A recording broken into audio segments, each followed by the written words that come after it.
Nicole, one of the things that folks are always asking me about is how they can find leaders that can deal with not just the challenges of today, but what's coming tomorrow. And particularly in this uncertain moment, I'm curious what you all are seeing at Thrive around what are some of the ways that folks can identify and make sure that their talent is ready for those challenges. I love that question. I mean, it comes up a lot, right? Like right now, things are more hectic, more uncertain than I think we've ever seen them in nonprofits and in education. But I think it really speaks to a couple of things. I think organizations need to really root in in like humanity of this work. And what I mean by that is that we sometimes talk about like this work needs to have joy, like you need to have fun, and you also need to create space for authentic leadership. And I think that when we allow leaders to show up more authentically, helping them to sort of navigate and pivot with all the things that are happening right now. And so, kind of figuring out how do you make it safe or how do you make it a norm to show up with your full self? I mean, that's kind of one of the values that we often talk about. It's like, how can people bring their full self to the work in order to make it more sustainable? And I think that connects kind of to a second piece that I know you and I both value, which is this idea that like it takes a team. Like it really truly is not a solo sport. It's also not a combat sport, right? It's not a solo sport. It's not a combat sport. It's more like ballroom dancing, maybe, or even like a soccer match. You got to have people that you can do the work with and building a strong team so that not everything falls on the leader and so that the leader feels well supported. And also that the leader doesn't feel like they need to be a unicorn for all things. Like there are other people in the organization that can do this. I think those are some of the ways that nonprofits and schools can help create a space where like leaders are ready to face what the future is bringing. And I love that point about team because when we're hiring leaders, of course, they care deeply about the board, whoever's hiring them and who they're working directly for. They also really care about who they're working with. And it's really important to them. You're exactly right to know who's on my team, who's on my side, who's going to be there with me to help execute on the work. And I think one of the things that's tough is that resources are really strained. And so we never can have as many individuals as we'd like to have in a school or a nonprofit. There's always more work that could be done. And I guess when I think about the leaders we work with, it's really how can they, to your point, motivate and excite their team and also get the right people in the right seats to do that work. And I'm curious, when you're doing strategy, how does that come up with boards and leaders around how their strategy connects to their people and the people they have in their organization and the skills they need? Yeah. I mean, obviously, one way is always compensation, right? Like, what is your strategy around compensation and bringing people in? But I think the reality is that a lot of nonprofits are limited right now, and a lot of schools are limited in how they think about compensation, which makes it even more important to kind of talk through like the other three C's, right? Like, there is collaboration. What sort of collaborative supports are there for folks? There is culture.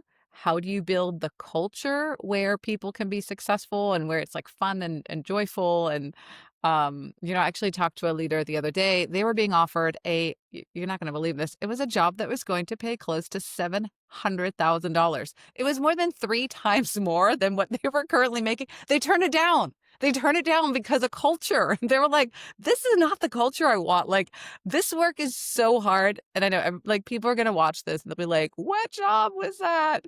But compensation isn't everything. Like the collaboration, the team that you work with, the culture that you come into, those are both really important. And I think the other C is coaching. What sort of development opportunities are there for leaders to like execute on strategy? What kind of support is there? I think all of those things come together.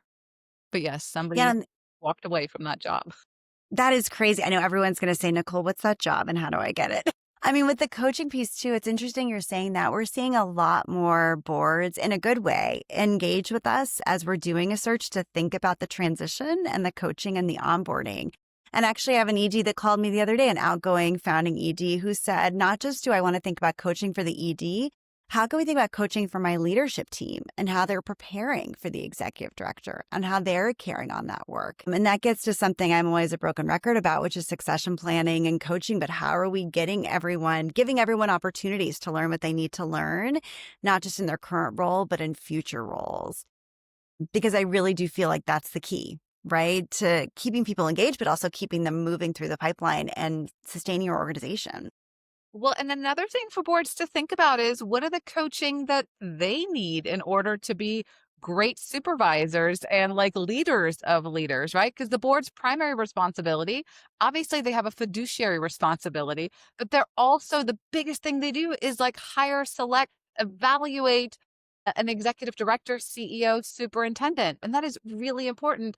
And a lot of boards don't know how to do that yet, but they can learn. And so we actually feel super grateful because a friend of mine brought me in to support her in her onboarding in a new organization. The organization had hired a search firm. They did it, like you guys like did an exceptional job, but then sort of like when the search firm goes away, it's like, wait, you invested all this money to bring this person here, but how are you going to make sure that like they stay, that they're ready, that they're successful? And it's not just on the leader, it's often on the board. I mean, turnover of superintendents. And, when I talk to some of those folks, it was hard working with my board. And so, how do we help boards be exceptional supervisors, just like we expect leaders to be exceptional supervisors? And I think the investment and step of bringing somebody in, right? Step one is like finding the person, but step two is keeping the person. 'Cause incredibly expensive to not keep them. Like you think finding them is important, like not keeping them is even more important. And so, how can you do that? And I think it is coaching. I'm glad people are bringing you guys in, and hopefully when they bring you in, they think through how are we going to be a great board and how do we build our capacity to help this leader be successful.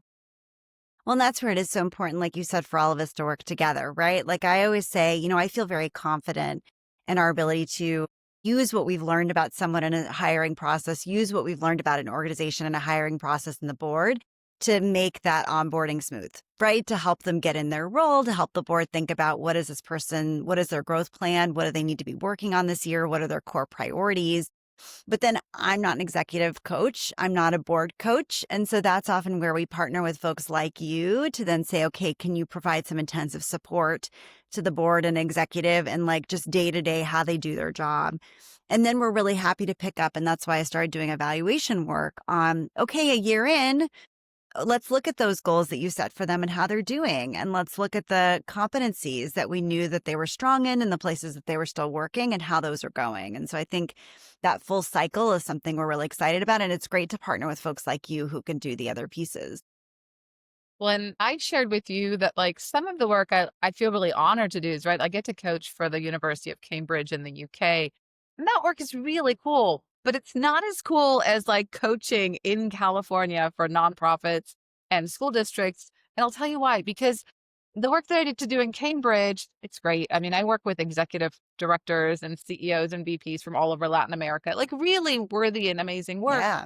But I don't get to work with their boards. I don't get to work with their teams. I don't get to develop their strategic plan. And I don't get to partner with their search firms to make sure that we're really just create a little bit more coherence. Kind of going back to what you and I talked about before, it's a really crazy, hectic time right now. So, how do we make this work more coherent? How do we not create more and more and more initiatives that leaders sort of need to like jump at? But how do we build that coherence so that they get to be successful so that like they stay, so that they don't feel demoralized, so that they stay motivated, so that they feel like they have the capacity and range to be their best selves and to lead a great team because ultimately great leadership isn't about like learning how to be somebody else, right? Like sometimes people go, oh, can you coach this person so that they can become like this? That's not what coaching is about. Coaching is about becoming yourself with more skill. How do you show up as your authentic self, but with like more skill to really do that work well? Yeah, this is why I love the work that you guys do because you get it, right? Thank you. No, but like it's like how do we bring these different pieces together? How do you think about bringing somebody in? How do you think about coaching and supporting them? How do you think about evaluating them? Because, getting a leader isn't just about like finding them and like walking away. It's about like all the important work that happens after that. It is. So, one final thought is what is a big shift that you think people need to make in the next 6 months to be ready for the next generation of talent? I think And that could be a lot of directions. It could be AI, it could be Gen Z, it could be just like the craziness of the current world moment. But what's the one thing you think people need to be thinking about differently? Few things come to mind that I think people need to do and think a little different about leadership. One is I think gone are the days of sort of the buttoned up, like persona, if you will. Like the leadership persona is kind of the work of yesterday. I think authentic leadership, like people are expecting leaders to show up as their full self. But that means like, showing up with all the blemishes, with all the things, and like, being the best version of yourself that you can be, but I think more and more people have less tolerance for inauthentic leadership and sort of persona driven leadership. So I think that's just something to think about, right? How are we supporting leaders to be their most authentic selves? I think there's some leaders out there. Fabi Bagula, the current superintendent of San Diego Unified, comes to mind as somebody who like shows up so beautifully and so authentically, and I think people are really appreciating her for that, for bringing all of herself. I think the second piece that people need to think about, money is limited, but how are we investing in growing and growing together? And I don't think it needs to look like bringing in outside people. It could just look like holding space and creating the norm of like, we work together. We have some habits that we're going to stick to. Like, even when things get crazy, like, we're still going to support each other. We're still going to have our meetings because I think when things come unglued, it's when we lose line of sight of each other. When we get so busy that all of a sudden you're like, my internal team, they don't need me. Like, let me just deal with the external stuff. I think that's when things usually derail a little bit because like more than ever, we need to like come together and not sort of go like, "Oh, let me just put out fires." So, it's so funny. I was like just on a call with somebody. I actually have this book on my, have you read this? It's a really great book around like shaping school culture. No, I haven't. Yeah. So funny. I happen to like right here. But I think like thinking about how do we shape cultures? Like what are the norms? What are the ways we come together, even when things are really busy? Because that's when we need each other the most. When like the heat turns up the most, that's when we need to come together. And I think those are the important moments. And we cannot lose sight of that. And we cannot deprioritize that for like the hamster wheel of like trying to put out all the fires.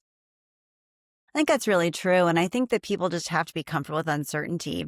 The uncertainty is the norm, right? I think to say, oh, things are going to be done the way they've always been done for 5 or 10 years is not going to happen. And I think that a lot of boards say, oh, I want someone who's going to definitely be here for at least a decade. And I say, you know what? It's always been a long time. It's an eternity these days. I don't think we can expect that. But what we can expect is for someone to dig in and have the foresight to really think ahead to what's going to come and build an organization that's ready for it. And so I think that we have to have leaders with flexibility and resilience and proven flexibility and resilience, because I don't think we can take a chance right now on someone who's going to struggle in the face of a changing time. The last 5 years have been nothing but change, right? And I think it's going to continue. It's going to continue. And I think to like build on that, on what you're saying, is just we need people who bring people together. I think you also can't afford to bring in somebody who's a rock star and nimble, but like if they can't bring the team together, then you're going to lose other members, right? And so Yeah, then it's like such you a good bring one point. person in, but you lose somebody else. So how do you bring in people, one, that are nimble, and that two, that can like bring people closer? I think that's true. Well, thank you, Nicole. I look forward to future conversations, both on video and individually. And thanks so much for your time. Well, and thanks for everything that you do in this space, right? Like I feel really You lucky to share this too. space with you. So thank Me you. too. Me too. All right. Take care. Bye.